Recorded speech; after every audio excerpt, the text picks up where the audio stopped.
Assalamualaikum warahmatullahi wabarakatuh. Jumpa lagi dalam pembelajaran PPKN kelas 9 bersama saya Subandrio.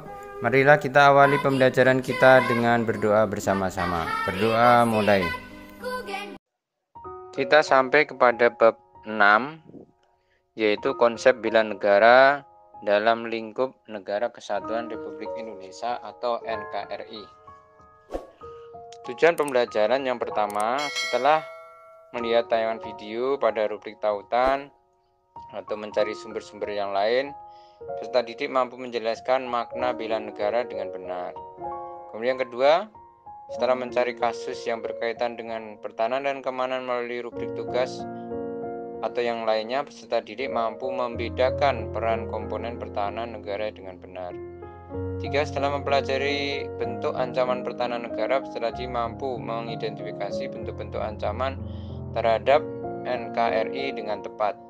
Yang keempat, setelah berkunjung ke tempat yang berkaitan dengan peristiwa bela negara, peserta didik mampu menjelaskan berbagai upaya bela negara yang benar yang dilalui para pahlawan dengan benar. Setelah mempelajari upaya bela negara dengan berbagai bidang, peserta didik mampu menerapkan perilaku bela negara dalam kehidupan sehari-hari dengan baik. Pembahasan kita yang A adalah bela negara, kemudian yang B adalah bela negara dalam mempertahankan NKRI atau Negara Kesatuan Republik Indonesia. Kemudian yang ketiga adalah mewujudkan bela negara sebagai bentuk cinta tanah air. Coba perhatikan gambar berikut ya. Ini ada kegiatan apa anak-anak? Coba perhatikan.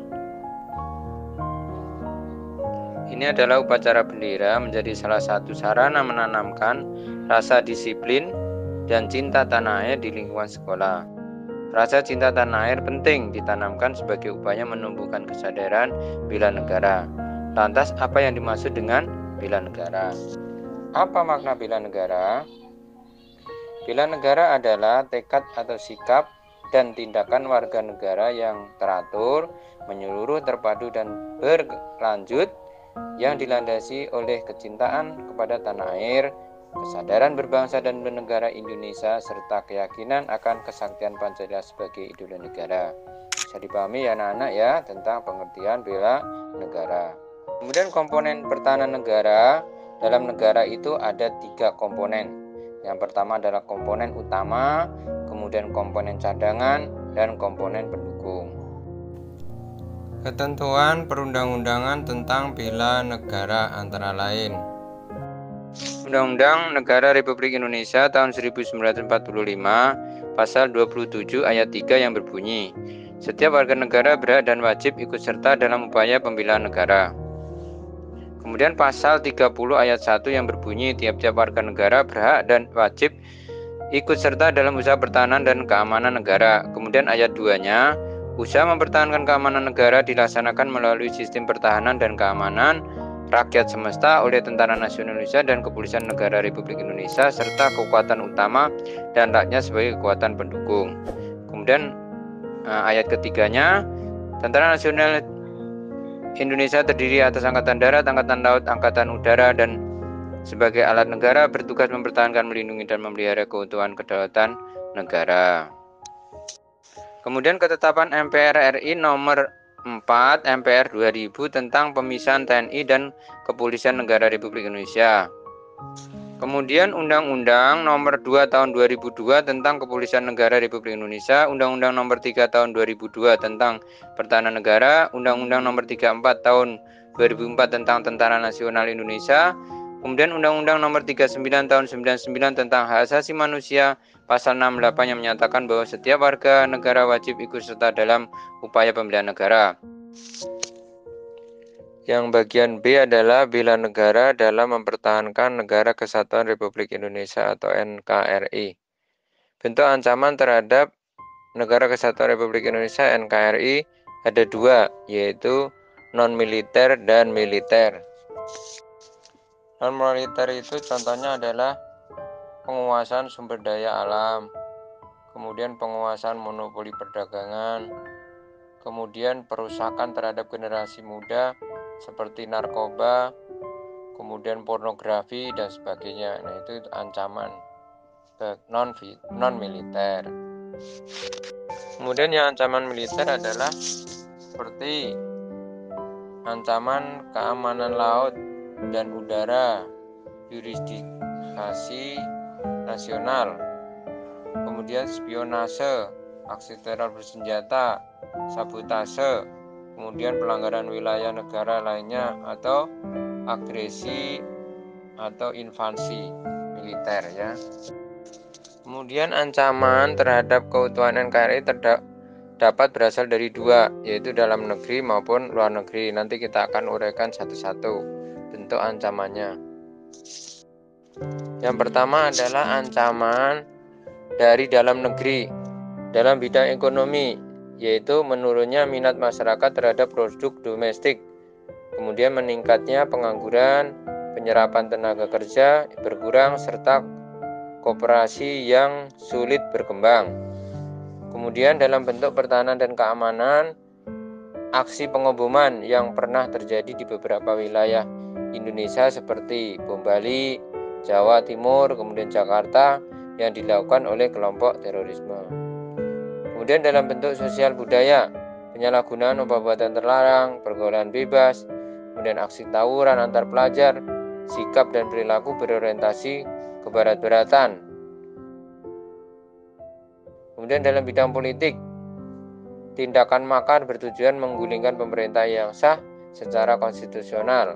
Kemudian dalam bidang ideologi, pada masa lalu ada kelompok golongan yang ingin menggantikan ideologi Pancasila dengan ideologi lain, seperti PKI dan DITII. Kemudian ancaman dari luar negeri. Dalam bidang ekonomi, mudahnya produk luar negeri untuk masuk ke Indonesia sehingga mempengaruhi minat masyarakat untuk berbelanja produk dalam negeri. Kemudian dalam bentuk pertahanan dan keamanan, sengketa Pulau Sepadan dan Likitan yang berakibat jatuhnya pulau tersebut ke tangan Malaysia. Kemudian dalam bidang sosial budaya, cara berpakaian, gaya hidup kebarat-baratan, dan membanggakan budaya luar dibandingkan dengan budaya sendiri. Dalam bidang politik, adanya intimidasi, provokasi, dan blokade politik sebagai upaya menekan negara lain. Kemudian dalam bidang ideologi, maksudnya paham radikal dan paham-paham liberal dan paham-paham komunis yang masuk ke Indonesia. Kemudian selanjutnya adalah bentuk bela negara. Bentuk-bentuk bela negara ada dua ya, perjuangan fisik dan jalur diplomasi. Yang pertama adalah perjuangan fisik. Pertempuran 5 hari di Semarang. Pertempuran terjadi mulai tanggal 15 Oktober 1945 sampai dengan 20 Oktober 1945. Kurang lebih 2.000 pasukan Jepang berhadapan dengan TKR dan para pemuda. Kemudian peristiwa memakan banyak korban dari kedua belah pihak. Bermula ketika kurang lebih dari 400 orang veteran Angkatan Laut Jepang yang akan dipekerjakan mengubah pabrik gula Cepiring Semarang menjadi pabrik senjata. Nah, pemberontak itu waktu dipindahkan ke Semarang, kemudian menyerang polisi Indonesia dan yang mengawal mereka adalah Dr. Karyadi. Nah, makanya karena Dr. Karyadi gugur, dinamakan menjadi rumah sakit yang ada di Semarang. Kemudian pertempuran Surabaya tanggal 10 November 1945. Terjadi pertempuran di Surabaya diawali dengan kedatangan atau mendaratnya Brigade 29 Divisi India ke-23 di bawah pimpinan Brigadir Malabi pada tanggal 25 Oktober 1945. Pada tanggal 9 November 1945, tentara sekutu mengeluarkan ultimatum yang isinya agar para pemilik senjata menyerahkan senjata kepada sekutu. Tanggal 10 November 1945 pukul 6, ultimatum itu tidak dihiraukan oleh rakyat Surabaya. Akibatnya pecah perang Surabaya tanggal 10 November dengan dipimpin komando oleh Sungkono kemudian Bung Tomo melalui siaran radionya mengibarkan pertempuran merdeka atau mati. Kemudian pertempuran Ambarawa, yaitu pertempuran diawali oleh kedatangan tentara Inggris di bawah pimpinan Brigadier Battle di Semarang tanggal 20 Oktober 1945 untuk membebaskan tentara sekutu. Nah, setelah itu menuju Magelang karena sekutu dibonceng oleh Nika dan membebaskan para tawanan Belanda secara sepihak, maka terjadi perlawanan oleh TKR dan para pemuda. Kemudian pasukan ini Letkol Isdiman gugur sebagai Kusuma Bangsa. Kemudian Kolonel Sudirman sebagai Panglima Divisi Banyumas terjun langsung dalam pertempuran tersebut. Pada tanggal 15 Desember 1945, tentara Indonesia berhasil memukul mundur sekutu sampai Semarang. Nah, dengan jasa tersebut, Kolonel Sudirman diangkat menjadi Panglima Besar dengan pangkat jenderal dan setiap tanggal 15 Desember diperingati sebagai Hari Infanteri. Kemudian pertempuran Medan Area. Pasukan sekutu yang dibonceng oleh serdadu Belanda atau Nika di bawah pimpinan Brigadir Jenderal Ted Kelly mendarat di Medan tanggal 9 Oktober 1945. Pada tanggal 13 Oktober 1945 terjadi pertempuran pertama antara pemuda dan pasukan Belanda yang merupakan awal perjuangan bersenjata yang dikenal dengan Medan Area. Bentrokan antara rakyat dengan serdadu Nika berjalan di seluruh kota Medan dan tentara sekutu mengeluarkan maklumat melarang rakyat membawa senjata serta semua senjata yang ada harus diserahkan kepada sekutu. Pertempuran tersebut terjadi di daerah lain di seluruh Sumatera seperti Padang, Bukit Tinggi, Aceh, dan peristiwa Krueng Panjol Bengriun sejak bulan November 1945. Kemudian Bandung Lautan Api. Pada tanggal 21 November 1945, Sekutu mengeluarkan ultimatum pertama agar kota Bandung sebagian utara dikosongkan oleh pihak Indonesia selambat-lambatnya 29 November 1945. Tetapi hal itu tidak diindahkan oleh TRI.